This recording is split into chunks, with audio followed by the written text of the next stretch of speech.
আসসালামু আলাইকুম, সবাই কেমন আছেন? আলহামদুলিল্লাহ, আপনাদের দোয়া আমি অনেক ভালো আছি। আয়াত মমস ব্লগ দেখার জন্য সবাইকে স্বাগতম জানাচ্ছি। আর পৃথিবীর যেখানে থাকেন ভালো থাকেন, সুস্থ থাকেন, এই কামনা করে আজকের ভিডিও আমি শুরু করলাম।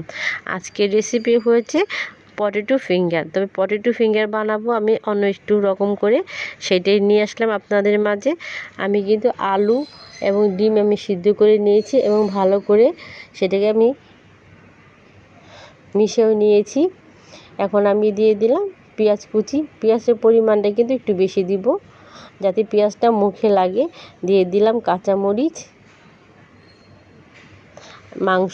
মাংসটা কিন্তু আমি এখানে 2 পিস নিয়েছি এবং খুব ছোট ছোট করে টুকরা করে নিয়েছি, যাতে আলুর সাথে পুরোটাই মিশে যায়।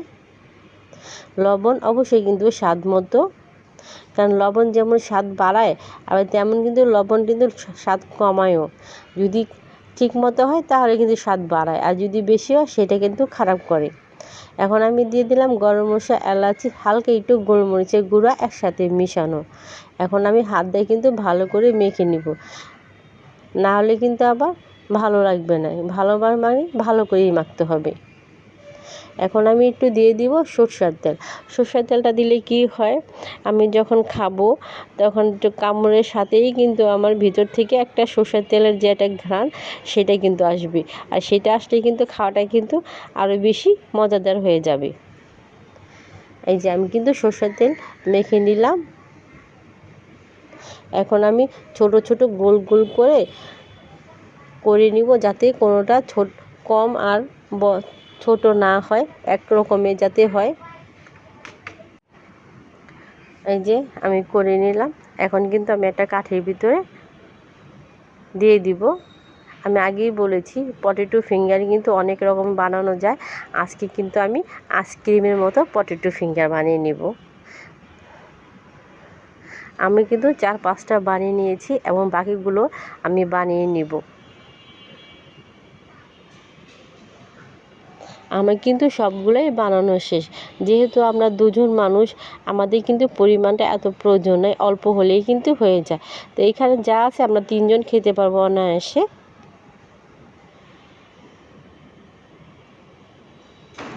এখন আমি পটেটো ফিঙ্গার বানানোর জন্য আমি অন্যরকম একটা চিন্তা ভাবনা করেছি। এখানে আমি ব্রেড গাম ব্যবহার করব। ব্রেড গাম ব্যবহার করার আগে আমি একটু আটা গুলিয়ে নিচ্ছি এবং হালকা একটু লবণ দিয়ে একটু আঠা জাতীয়র মতো আমি করে নিব। দিয়ে দিলাম পানি। আজকে কেন জানি আমার মনটা ভালো লাগতেছে না, কোনো কথা বলতেও ভালো লাগতেছে না। মানুষের মনটা কেন জানি সবসময় একরকম থাকতে পারে না। মানুষের পরিবেশের সাথে, কথার সাথে অনেক সময় অনেক রকমের মতো মনটা হয়ে যায়। আমি কিন্তু ব্রেড গাম দিয়ে এবং আটার মধ্যে প্রথম মেখেছিলাম, পরে ব্রেড গাম দিয়ে কিন্তু আমার সব মাখানো শেষ হয়ে গেছে।